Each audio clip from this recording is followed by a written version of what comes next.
What's going on, everyone? It's Mike, John and Dad back again. Everton Everton have just beaten Boreham Wood 2-0, a game that, let's be honest, we were shit for most of it. Yes. We were shit for most of it. Nah. But we got the win. Boreham Wood, their players, I thought, give themselves a good account. I thought they did all right on the pitch.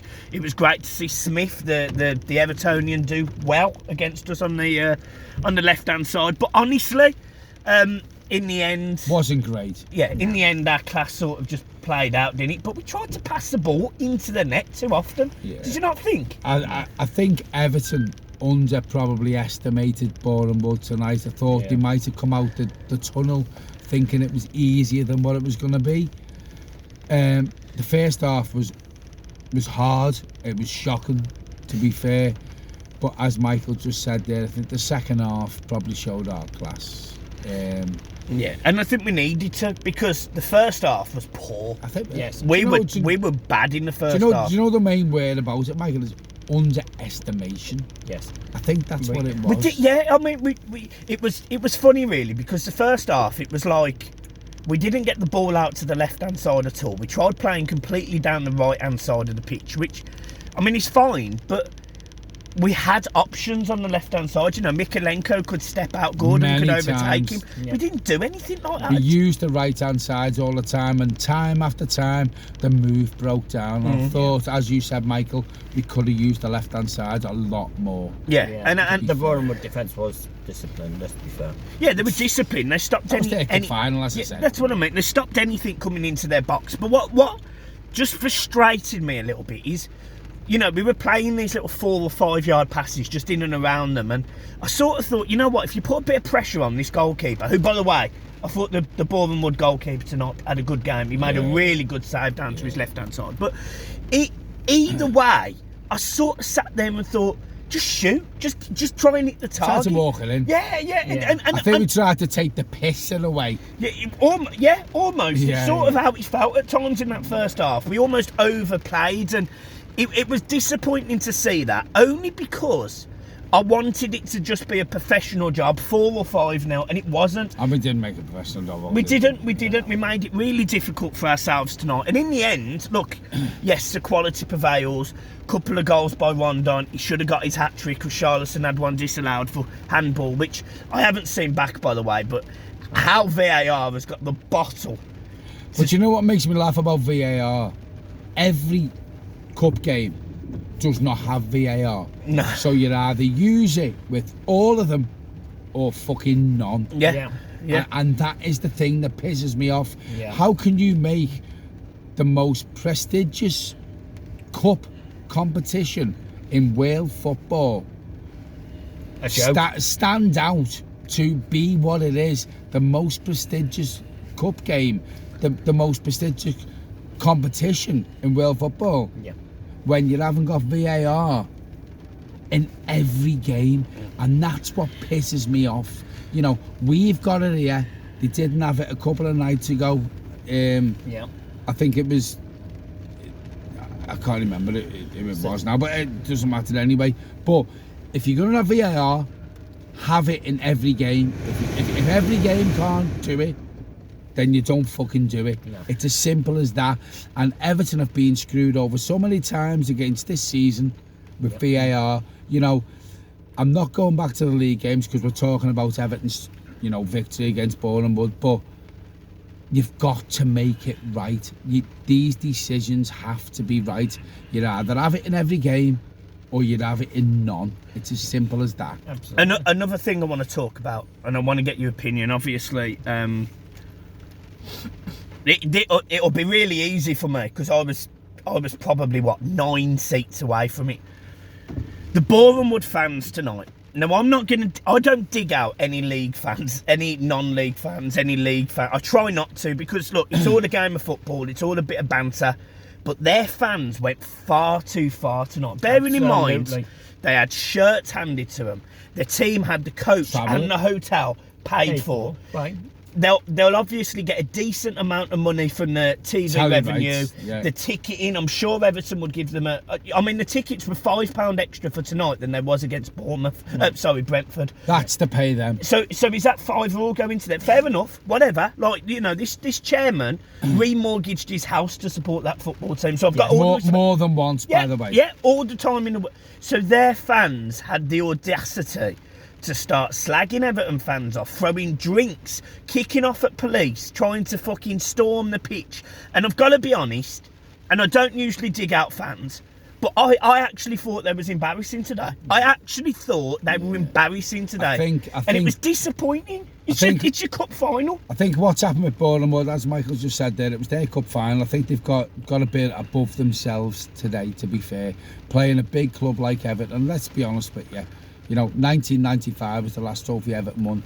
But they've come here tonight, playing a massive club in Everton, you know, and I think it's just gone above and beyond, you know, as Michael's just said there, throwing bottles and giving the home fans a lot of shit. The police had to get involved. Yeah, you know, and the police got involved, and as Michael's just said there, basically we've played for their overnight stay. Their overnight stay, you know, and going into this game, we all know what's happened with Everton. You know, I'm not going into the war because, you know, it's cost Everton a lot of money to remove things going into this game.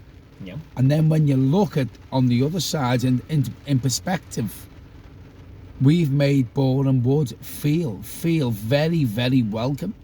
Yes, very absolutely. welcome. Even on the tannoy, he comes over and says 38,900 odd, and he says, and Boreham Wood fans have a safe journey home. Now, look, obviously we should be wishing every fan safe journey home, but we did everything we physically could to make them feel welcome tonight. Yeah. To facilitate them. Yeah. And you know what? What I will say, where Boreham Wood are from, it's a fucking very, very rich part of the fucking country. Yeah. Right? Probably got more than us three put together, a lot of them supporters tonight. And they're absolutely taking the piss out of us, throwing bottles at the stewards, throwing bottles on the pitch. We've looked after them. I think we've well facilitated them tonight. And I just thought, do you know what? Don't take away the prestige of the FA Cup. Take it when you're beaten. Enjoy your day out.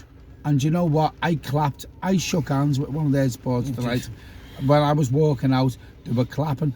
I have clapped them probably for most of the night, to be fair. Yeah. But I think tonight, I think it went to the head, in my opinion. Yeah. Well, as I was walking out, there was one Boreham Wood fan who turned on another. Yeah, but and that's obviously they've had a good time. They've lost their heads. It just doesn't look good. It just doesn't look good. Their first time it is their first time they've got to this far in the FA Cup. They've come to a big ground in comparison to theirs, and in my opinion, as I said before, it was their FA Cup final day. It was their Wembley day. Listen, I'm not taking nothing away from Boreham Wood. The majority, certainly not the players. No, even the players, but the majority of the fans were an absolute credit to that football club today. But listen, every football club has got that minority. I just thought today, you know, the minority who were a bit off the scale should have enjoyed it. Should have enjoyed the occasion. All in all, we did win the game, 2-0. It was more comfortable in the end. We were fine in the end. I had predicted 4-0 half time. And so did I. What do I know? So did I. I said we'd win 4-0 at full time. So, but look, we're through to the next round. We got Palace away. It's not easy. I think the bigger guns will come into that game. Yeah. I think you'll have the bigger guns in. And listen, if you know if we beat Palace away, we're going to fucking Wembley. And do you know what? Do you know when you look at it, you know the semi-finals, anything can happen. Yeah. Anything can happen in the semi-finals. Listen, I think Frank Lampard gets it. You know, he come up with a comment the other day, he loves this club. We all love this club. I think Lampard's getting it now, you know, and it wasn't a great performance. I think the players were a bit lax because they thought I would just have to tear up. But you know what? We are now, what is it? 3 games away from lifting the FA Cup. Yeah. That's Everton for you. What a fucking, you know, what a cup run we're going on, by the way. What a cup run. you know, with the shit that we're having, with everything that's going on, I won't mention it again, it'll just be like Everton to probably lift the cup. Last thing about tonight, and it meant a lot to certainly one man, but a lot of Evertonians around the ground. He got a standing ovation. Vitaly Mikalenko doing the captaincy today. Yeah. Class act again by Everton. Class act by Boreham Wood as well, coming out with flags as well. So credit to both football teams, but it meant a lot to him today. I think tonight football went out the window. Yes, with that thing, like, you know, when they were walking out onto the pitch and that, I think football got forgotten about tonight. And you know, and I've spoke a lot. What I want to finish with is, I hope Mikalenko's family, you know, and hope they're all safe. What them people are going through over there, you know, I hope it ends soon. And I watch Sky News every day and it is scary, you know. I hope you know, Mikalenko will probably be safe, but you know, his family and everyone in football and who's linked to that, who have got family over there still, who can't get out of that country, right? Hands on heart from everyone in the UK, not just Everton fans, in the UK, you are in our thoughts. Honestly, we really, really mean that. Stay safe, get through it. Keep fighting. And as Zelensky said, you know, that candle has gone lower. Yeah. But the candle will burn higher, and it will burn again. Hard as nails. All about you. We are all thinking of you. So any Ukrainian, who watches this, there might not be many. If anyone does and they know Ukrainian family, please show them this, because I'm telling you now, you have got our solidarity. Absolutely. Guys, I'm leaving it there. On with March. Match preview for Spurs will be tomorrow. Big game for Everton. Massive. I mean, Everton potentially could be bottom three as we play Spurs on Monday. We need to get a result, in my opinion. We need some form of result away at Spurs. And I think we will as well. I think we will. So, guys, look, I'm leaving it there. Keep smiling. Up the toffees. And Ukraine is on our hearts.